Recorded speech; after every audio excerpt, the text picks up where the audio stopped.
Assalamualaikum warahmatullahi wabarakatuh.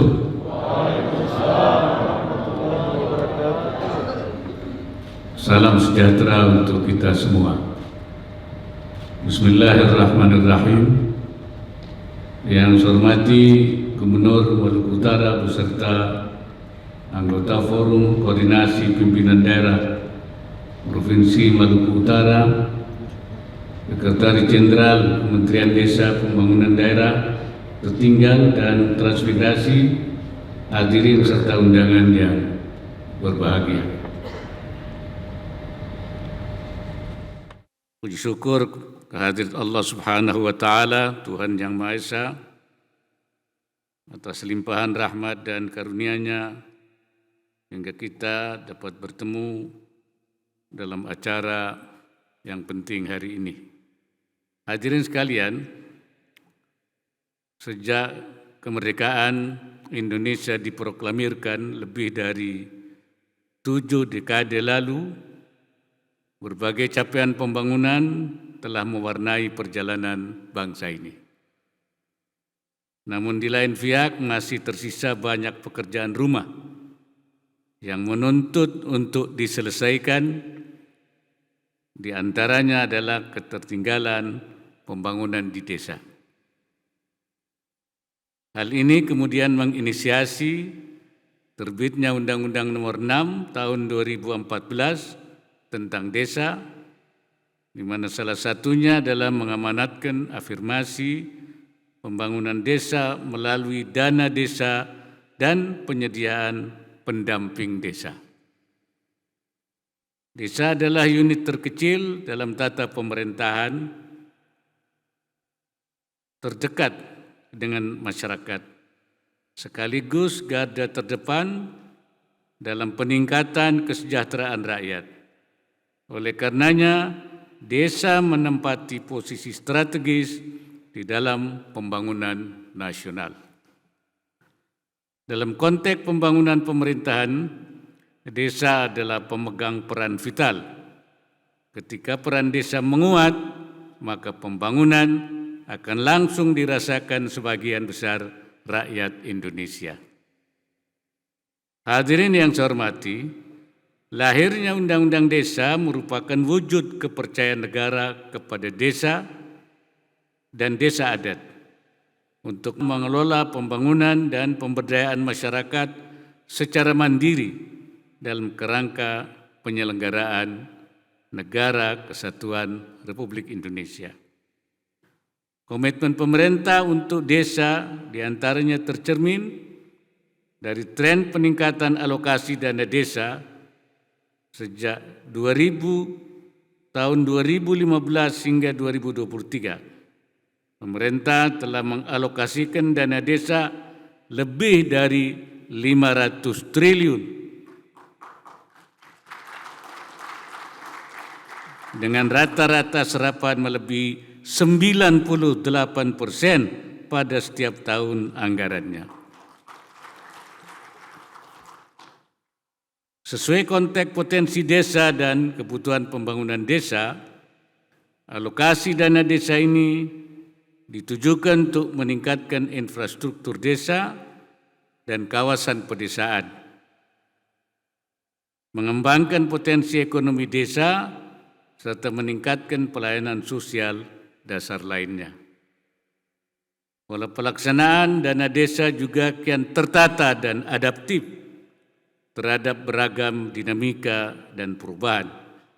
Sejak 2018, kita mengenal kebijakan padat karya tunai desa atau PKTD dan swakelola kegiatan oleh masyarakat desa. Harapannya, semakin terbukanya akses dan kesempatan bagi warga desa untuk berpartisipasi langsung. Tidak hanya peredaran uang di desa yang akan meningkat, tapi juga rasa kepemilikan masyarakat terhadap pembangunan. Begitu pula ketika pandemi COVID-19, pemerintah melakukan penyesuaian penggunaan dana desa lewat pola bantuan tunai maupun skema kegiatan untuk memulihkan ekonomi di level desa dan kawasan pedesaan. Hadirin yang saya hormati, usainya pandemi COVID-19 selayaknya menjadi momen kebangkitan Indonesia, utamanya menuju peningkatan kesejahteraan masyarakat dan juga penanggulangan kemiskinan yang masih menjadi prioritas pemerintah. Lebih dari 9% penduduk Indonesia masuk dalam kategori penduduk miskin. Bahkan menurut BPS 2022 sekitar 2%-nya tergolong masih miskin ekstrim. Tetapi menurut Bank Dunia angkanya tidak lagi 2%, tapi 1,5%. Oleh karena itu, di tahun 2024 nanti kita makin optimis bahwa target 0% akan segera tercapai. Yang diupayakan melalui dua strategi utama, yaitu peningkatan pendapatan dan pengurangan beban.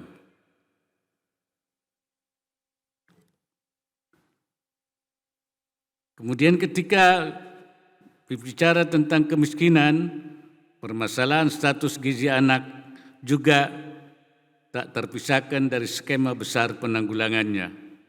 Saat ini sekitar 1 dari 5 balita Indonesia juga mengalami stunting atau kekurangan gizi dalam jangka waktu yang lama, yang tentu akan berdampak besar bagi masa depan bangsa. Berbagai program dan kebijakan tengah digulirkan pemerintah untuk mencapai target stunting 14% di tahun 2024. Artinya, dalam waktu kurang 2 tahun ini, prevalensi stunting harus diturunkan sedikitnya 7,6%. Dan itu harus bisa dan harus mampu. Dan kita yakin mampu.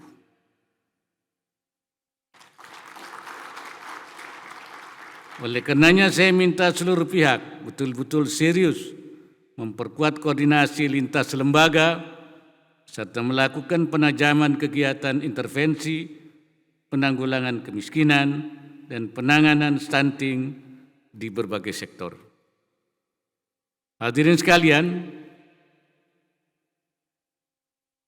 lembaran sejarah bangsa menorehkan Maluku Utara sebagai pusat gravitasi perdagangan global di masa yang lalu, di mana rempah-rempah menjadi komoditas unggulan.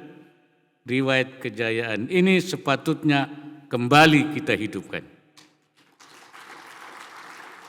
Provinsi Maluku Utara menyimpan aneka potensi ekonomi untuk dikembangkan.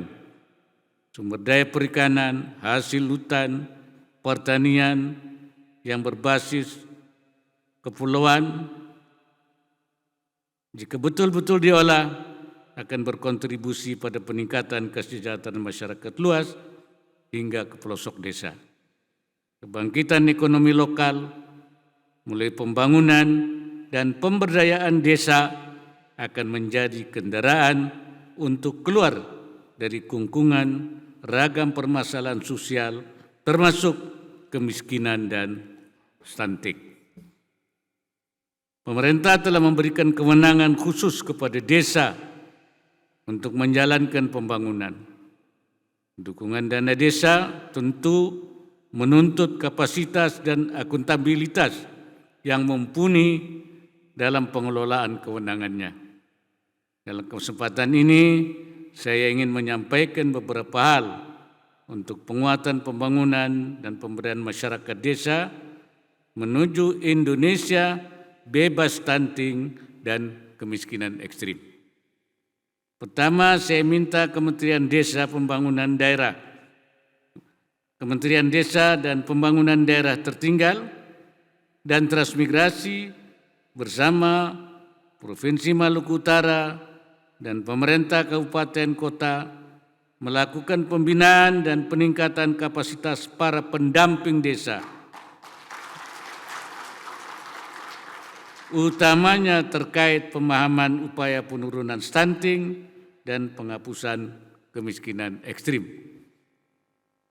Kedua, pendamping desa agar memperkuat jalinan kolaborasi dengan kader posyandu, tim penggerak PKK, penyuluh KB, bidan desa, kader sanitasi, kader pembangunan manusia, karang taruna, petugas puskesmas, dan sukarelawan lain yang bergerak di desa-desa, termasuk di Maluku Utara. Ketiga, para pendamping desa agar membantu kepala desa dan aparatur dalam menguatkan konvergensi program di kantong-kantong kemiskinan, khususnya wilayah konsentrasi keluarga miskin ekstrim. Selain itu, perlu aksi-aksi nyata menyasar keluarga berisiko stunting, seperti untuk meningkatkan asupan gizi, memperbaiki pola asuh, meningkatkan akses dan mutu pelayanan kesehatan, juga akses air minum dan sanitasi. Selanjutnya saya minta Pemprov Maluku Utara, pemerintah kabupaten kota, dan pemerintah desa mengembangkan program yang dapat mengoptimalkan potensi lokal, tidak semata mengandalkan program pemerintah pusat saja. Dan terakhir, dalam rangka memajukan ekonomi desa, pendamping desa agar melakukan pemetaan potensi komoditas unggulan lokal bersama komunitas desa, dilanjutkan dengan asistensi atas perencanaan bisnis komoditas desa serta menghubungkannya dengan off-taker dan jaringan pemasaran. Selain itu, optimalkan modal sosial yang berkembang di desa-desa, khususnya di Maluku Utara, sebagai fondasi pembentukan BUM desa, dan saya mendengar sejumlah BUM desa di Maluku Utara telah tumbuh berkembang dengan berbagai sektor usaha. Terus lanjutkan upaya yang bersifat inovatif dan kreatif dalam mengoptimalkan peluang ekonomi. Hadirin sekalian, saya memandang kegiatan hari ini sebagai ajang penguatan kembali tugas dan fungsi pendamping desa, sekaligus platform berbagai pengalaman dan praktik baik dari desa-desa yang tersebar di Maluku Utara.